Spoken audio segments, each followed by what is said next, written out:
I am telling this not for my own sake, but for your own. Something evil has overtaken our home. I am too far gone to be saved, for I have witnessed too much. But maybe, just maybe, this can be my legacy. I have already endangered multitudes of lives with my erratic impulses, for I was the one who released this evil into the world.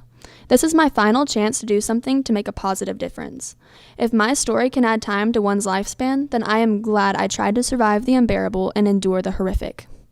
It all started when I was 16 years of age.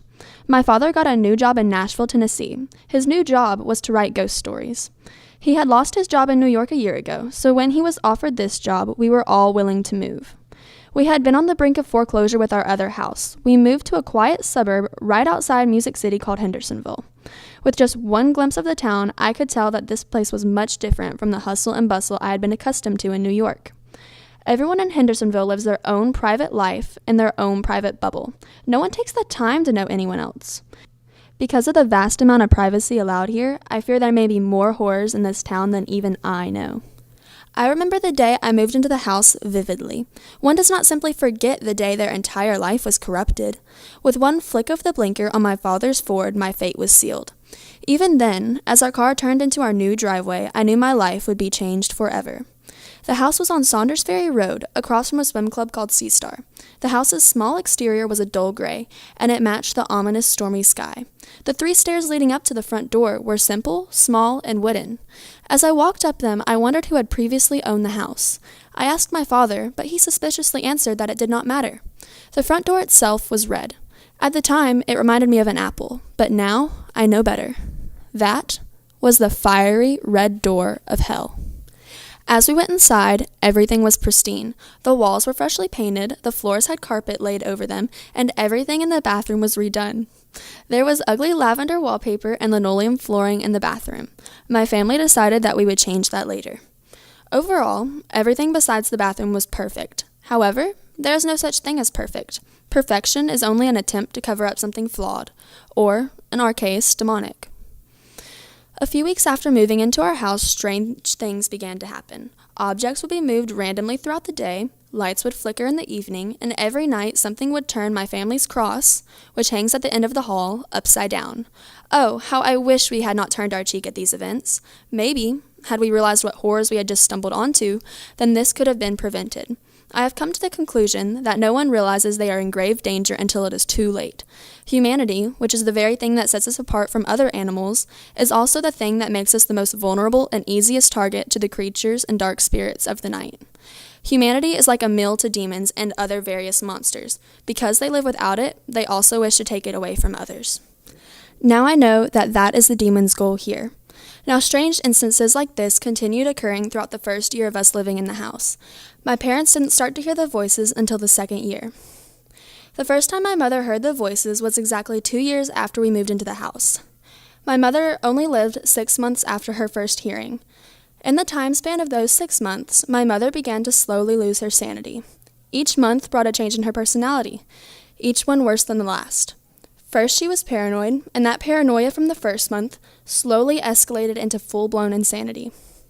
Before long, she lost her nursing job at the Hendersonville Hospital because of her anger and defiance of authority, and she began to talk to herself more than she would talk to anyone else. Over and over again, she would repeat the words, "Don't hurt them. Please, just don't hurt them." Finally, exactly 6 months after my mother's first hearing, she died. I remember my mother's last night on earth. She was only a shell of the person she used to be. I had hugged her good night, and the next time I saw her, she was dead in the bathtub. On the police report, they say that she committed suicide, but I know the real reason why she died. It was the voices of the demons. She may have killed herself physically, but the demons in her head had killed her long before that night. For once humanity is taken from a human, all that is left is a corpse. The day of my mother's death was the day of my father's first hearing. At first we thought maybe he was just grief-stricken, but his symptoms continued just like my mother's did. After about 4 months, we decided he was going through the same thing my mother had gone through. Once we accepted that, my father finally decided to tell me about the real owners of the house. He ashamedly told me that the owners of the house were a part of a secret underground satanic cult. The very bathroom my mother had been murdered in was their sacrifice room, and underneath the paint, wallpaper, and carpet we would probably find the old incantations drawn on the walls from their old rituals. I asked him if anyone had died there, and gravely he answered yes. He told me that 6 years ago the police had recovered 6 missing bodies. He said that each victim had been kidnapped and held hostage in the Satanist sacrifice room. He told me that in the reports from the Satanist interrogation, it stated that the Satanists claimed to have summoned the demons, for they believed that their humanity was a curse, and they called upon the demons to take not only their humanity away, but everyone else's as well.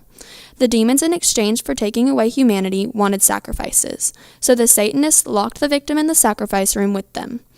The first victim reportedly only lasted for 1 month before committing suicide, the next one for 2, and so on. Now I know that each deceased victim's spirit would appear for 1 month to whisper nurturing things to the present victim. Thus, each current victim lasted 1 more month than the last. This conversation was the last one I had with my father, but an important one, for it had sparked an idea. I thought that maybe if I had gotten rid of the incantations underneath the floor and the walls, that maybe the voices would stop. Knowing that my father did not have much time, I got to work ripping out the walls and scrubbing the evil, red symbols off of everything. If only I had known that those symbols were meant to keep the demons forever attached to this house, and because I destroyed them, I was letting them loose on the world. In the last 2 months of my father's life, my father talked to no one but himself. Over and over again, he would repeat the words, "Please don't hurt her. Please just don't hurt her." I assumed that he was talking about me, for I am the only one he has left since Mother died. However, he was not talking about me. He was talking about my mother's spirit. I knew this because at night, when I thought he couldn't hear me, he would cry out my mother's name. As my father's mental state deteriorated, I worked myself into a frenzy. I ripped down wallpaper and demolished almost the entire house. I was determined that the demons would not take my father as well. My father lasted longer than my mother did, though, and for that I am grateful. But sadly, after exactly 7 months from his first hearing, he died. I found him in the old sacrifice room. With a pang in my chest, I realized that my own mother was the 7th voice. Because she was the 7th voice, she gave my father 1 more month of life. The voices allowed me no time to grieve for the loss of my parents, because the day of my father's death was the day of my first hearing. Before, I could only watch as my parents lost their mind, but losing your own is much different. With every piece of my mind I lose, the more peace I seem to gain. Today is the last day of the 8th month. Each voice I heard told me in precise detail what happened to them, and whispered little words of encouragement to try and make me feel better, despite having the demons slowly wear me down. I hate to inform you, but you are the next victim of the demons. I am the first voice, for the last victim always goes first. The demons demanded that it be this way, or else I would not have cursed you with my story at all. They force us to retell our own deaths as an attempt to make us go away. We are the only light in their darkness, and they wish to snuff us out. In fact, in exchange for my ability to talk to you for 1 month and give you 1 more month of life, I must be tortured until it is my turn to talk to the next victim. But like I said before, I release these demons out into the world, and since it is my fault that you will die, it is the least I can do to give you 1 more month of life on this wonderful earth. These demons, which still crave the same sacrifices that they received from the now imprisoned Satanist, will never stop. Over the course of the next 9 months, the demons will taunt you, tease you, and constantly say things to you to make you feel worthless. The demons will feed upon you like a starved man eating his first meal in weeks. I am here to warn you of these things and to urge you not to lose yourself. You only live as long as your humanity does. I only wish to let you know that through these next few months, you will not be alone. I, and the other victims of whom you shall soon meet, will be with you every step of the way. Please stay strong. It will be over before you know it, and you will join us shortly.